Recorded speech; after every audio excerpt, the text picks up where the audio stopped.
Okey, Assalamualaikum warahmatullahi wabarakatuh anak-anak. Okey, ini siri kedua kita tentang laju, halaju dan pejutan.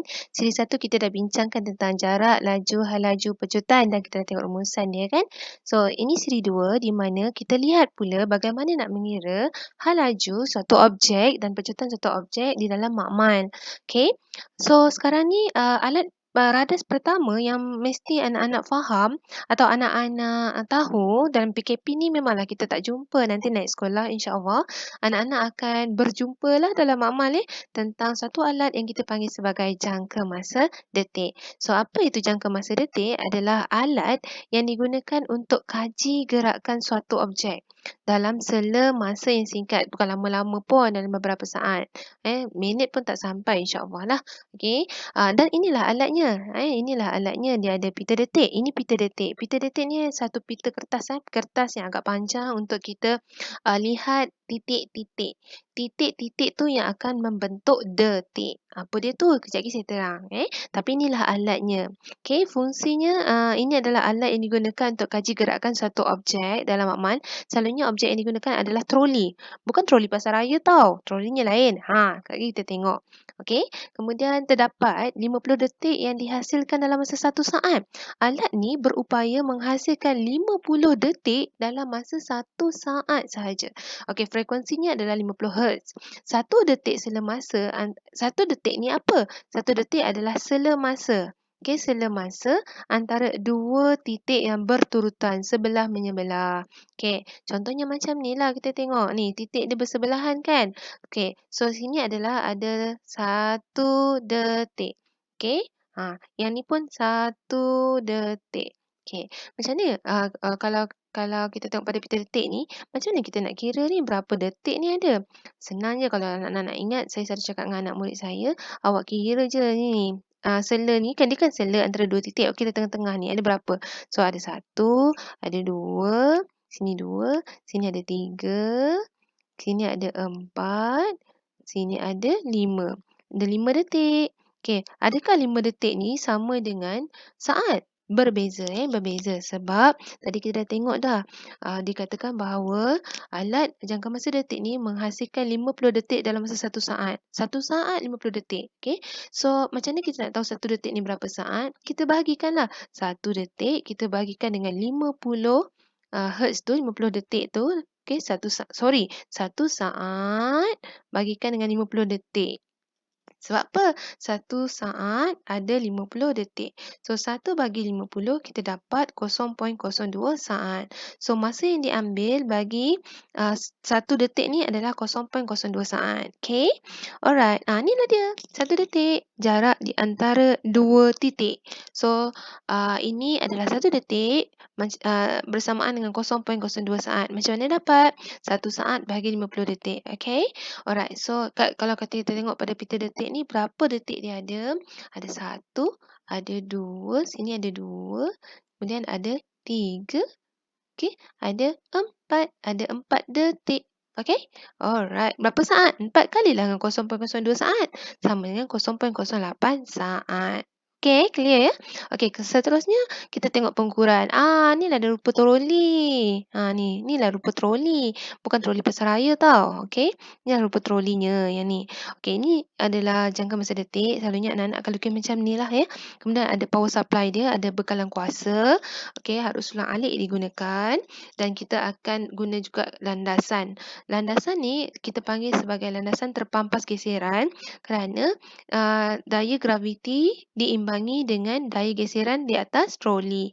Maka halaju troli ni tetaplah dari atas dekat atas landasan. Okey, so nama dia landasan terpampas geseran. So apa yang perlu ada randasnya mesti ada bekalan kuasa, maksudnya menggunakan arus elektrik lah.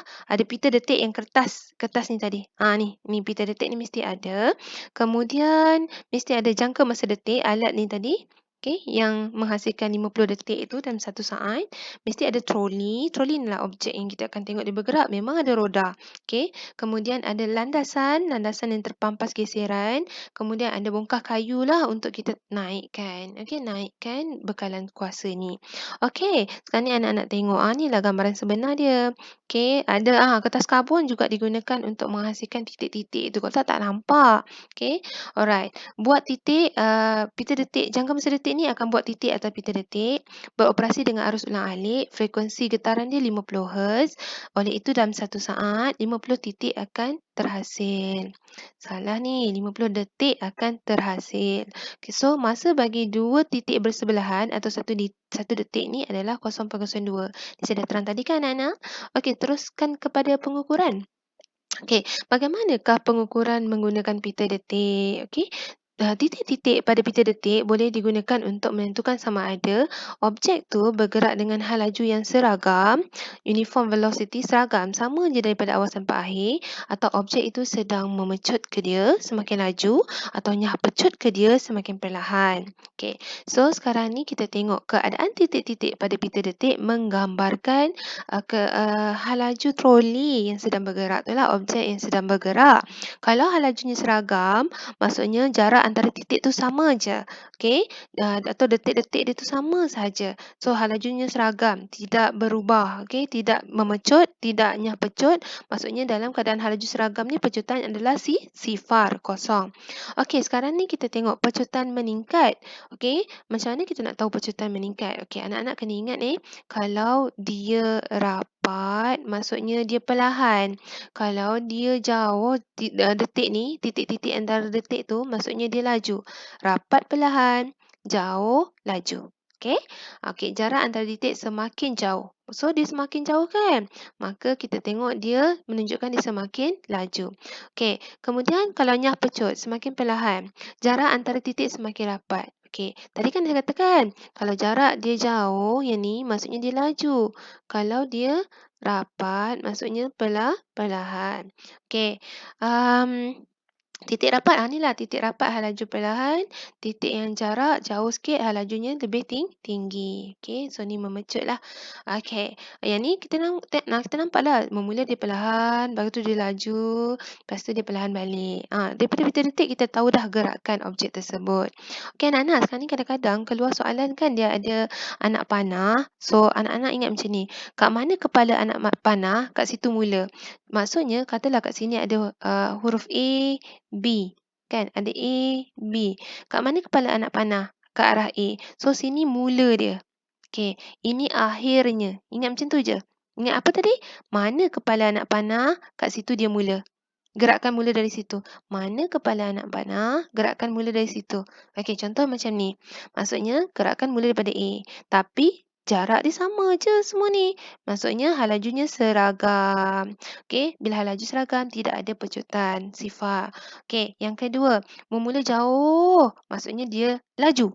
Kemudian perlahan. Kemudian dia rapat. Maksudnya troli ni perlahan. So, panjang pita detik semakin berkurang. Objek bergerak dalam pecutan yang objek bergerak dengan pecutan yang semakin berkurang. Saya faham salah. Pecutan yang semakin berkurang. Now kita tengok pula yang ketiga, gambar yang ketiga. Kepala anak panah kat mana? Sini. Kat belah kiri kan? So, kiri lah mula. Sebelah sini lah mula. Yang sini lah mula dia. So, rapat. Rapat maksudnya dia mula perlahan. Akhir kat mana? Akhir kat ujung. Ujung anak panah ni. Belakang anak panah. So, jauh. Jauh maksudnya dia laju. Daripada perlahan ke laju. Maksudnya dia sedang memecut. Pita detik ni menggambarkan bahawa objek sedang memecut. Dia mecut dengan laju. Start nak buat anak panah tu kan? Anak nak confuse pula. Ingat. Kalau dia rapat, dia perlahan. Kalau dia jauh, dia laju. So, dia sedang memecut. Sekarang ni kita tengok graf pita detik pula. Graf pita detik menggambarkan hal laju troli yang bergerak. Kalau kita tengok, nanti anak-anak akan buat eksperimen di mana pita detik anak-anak tu akan dipotong mengikut ukuran lah. Kalau seragam, maksudnya sama je jarak dia. Sama ada anak-anak akan potong 10 detik, 10 detik, 10 detik atau 5 detik, 5 detik, 5 detik. Potong dan tampal sebelah menyebelah. Histogram lah maksudnya. Kalau dia seragam, tengok anak-anak tengok jarak dia sama je kan. Kalau dia seragam, maksudnya sekarang ni dia bergerak dengan hal laju seragam. Tidak ada pecutan. Ni gambaran dia. Pita detik pertama, pita detik kedua, ketiga, keempat, kelima sama je. Okey, tidak ada pecutan, hal laju seragam. Tetapi kalau kita tengok yang ni jauh. Maksudnya yang ni pita detik dia panjang. Okey, yang ni makin kurang, makin kurang, makin kurang. Menunjukkan bahawa sebenarnya dia sedang nyah pecut. Kenapa? Yang ni jarak dia jauh antara satu sama lain. Nyah pecut. Okey, mula-mula dia betul lah. Mula-mula dia laju lah. Okey, sebab jarak antara detik ke satu detik mesti jauh. Then semakin rapat, semakin rapat, semakin rapat. Bila makin rapat tu dia perlahan. Okey, yang terakhir ni perlahan. So bila laju kepada perlahan dia nyah pecut.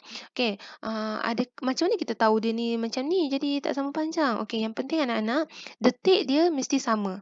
Bilangan dia. Maksudnya kalau kat sini 10 detik, semua ni 10 detik. Kalau yang pertama ni 5 detik, yang ni pun juga 5 detik. Alright.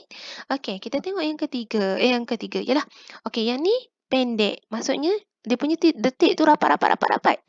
Bila dia rapat, dia perlahan. Yang ni pula panjang. So, menunjukkan detik dia jauh-jauh. Kan? Jauh-jauh. So, yang daripada perlahan kepada laju menunjukkan objek ni sedang memecut. Hal lajunya bertambah lah. Okey, hal lajunya bertambah. Peningkatan hal laju adalah seragam. Kita tengok sama je dia punya beza kan. Beza antara pita detik. Tapi kalau kita tengok sebelah ni, ni mula rapat. Lepas tu jauh makin lama makin berbeza. So hal lajunya tidak seragam lah. Pecutan dia tak seragam. Ini pecutan dia seragam. Okey, bagaimana buat pengukuran? Anak-anak tengok formula dia kita nak kira hal laju dan pecutan daripada pita detik tau. Okey, ni beza sikit daripada siri 1. Sebab kita sekarang ni tengok pada pita detik. Okey, formula hal laju sama dengan panjang jalur bagi dengan bilangan detik kali 0.02 saat. Ingat, 1 detik sama dengan 0.02 saat. Kita dah tengok tadi, memula tadi. Mana? Ni. 1 detik sama dengan 0.02 saat. Okey. So, sekarang kita tengok pula formula hal laju. Panjang jalur tu bahagikan dengan bilangan detik darab 0.02. Saya tekan bawah ni dulu. Pecutan pula, kita kena kira hal laju akhir tolak hal laju awal bahagikan dengan jumlah masa. Okey, pita detik di bawah menunjukkan gerakan troli. Hitungkan hal laju awal berapa, hal laju akhir berapa dan pecutan berapa. Hal laju awal yang mana? Yang ni. Yang pertama sekali. Graf pita detik pertama. Ini hal laju akhir yang keempat ni. Okey. Dan kita boleh kira pecutan. Okey, first kita kira hal laju awal. Yang first ni. Anak-anak tengok detik dia sama je. 1, 2, 3, 4, 5. Ada 5 detik. Kan? Semuanya ada 5 detik. Yang belakang ni pun 1, 2, 3, 4, 5. So, semua pita detik ni sama je detik dia. Beza dia jarak dia. Okey, hal laju awal. Ni berapa? 1.5 cm. Dapat kat mana 1.5? Ni graf ni. Skala ni, paksi ni. Okey, 1.5 cm. Bahagikan masa. Masa 5 detik kan? 1, 2, 3, 4, 5. 5 detik kali 0.02. Okey, so kita dapat jawapan 15 cm per saat. Kenapa sentimeter? Tadi kata meter. Kan kita ukur dalam unit sentimeter. Okey. Alright, hal laju akhir. Maksudnya pita detik yang akhir ni lah. Okey, hal laju akhir 4.5 cm. Okey, dia punya ukuran panjang dia, pita detik. Bahagikan dengan tempoh masa dia, 5 detik. Semua ni kan 5 detik kan?